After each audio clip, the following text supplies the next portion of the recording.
Sabbath Day Part 2.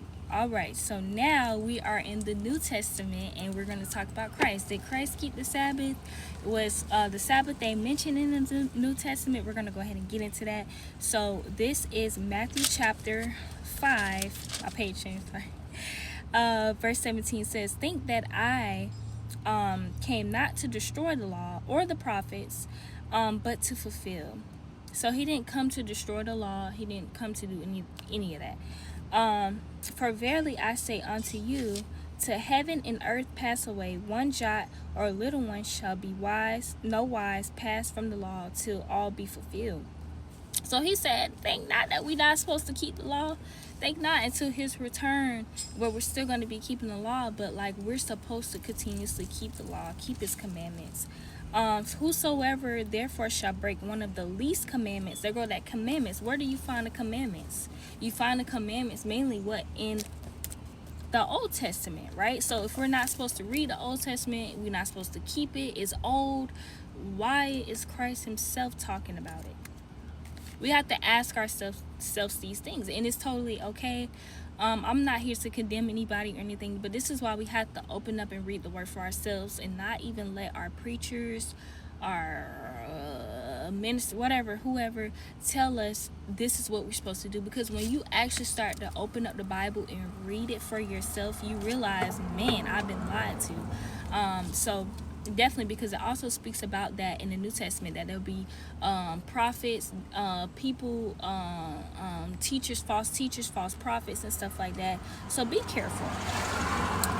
So it says, teach the man, he shall be called least in the kingdom of heaven, but whosoever shall do and teach them shall be called the great one in heaven. So the ones that say like, hey, you're not supposed to keep the commandments, then they'll be the least.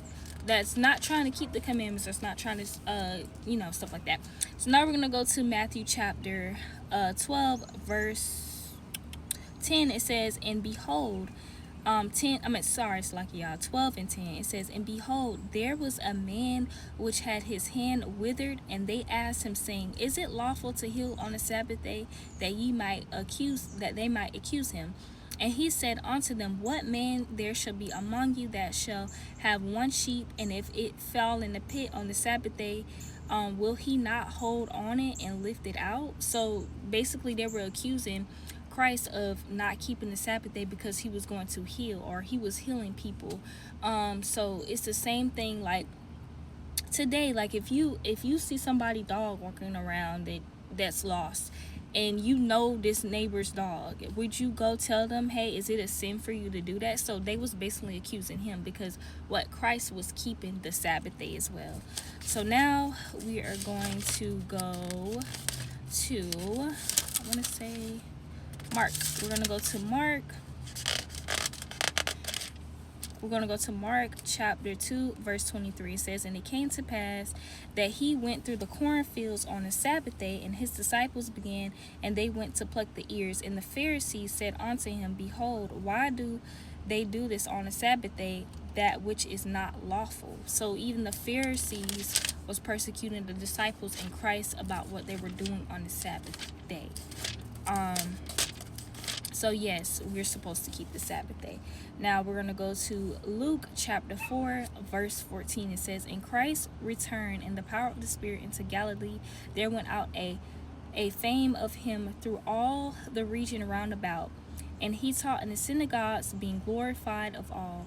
And he came to Nazareth, where he had been brought up, and as his customs was, he went into the synagogue on the Sabbath day and stood up the road. So again, Sabbath. So if we're not supposed to keep the Sabbath, why is Christ keeping the Sabbath? Why is he talking about the Sabbath? Why is the Sabbath in the New Testament? If we don't read the law, if we don't read the Old Testament, how will we know what the Sabbath day is? Because even from the very beginning, like it stated in Genesis chapter 2 verse 2, that even the Most High himself rested on the seventh day. So this is John 14 and 15, one of my favorites.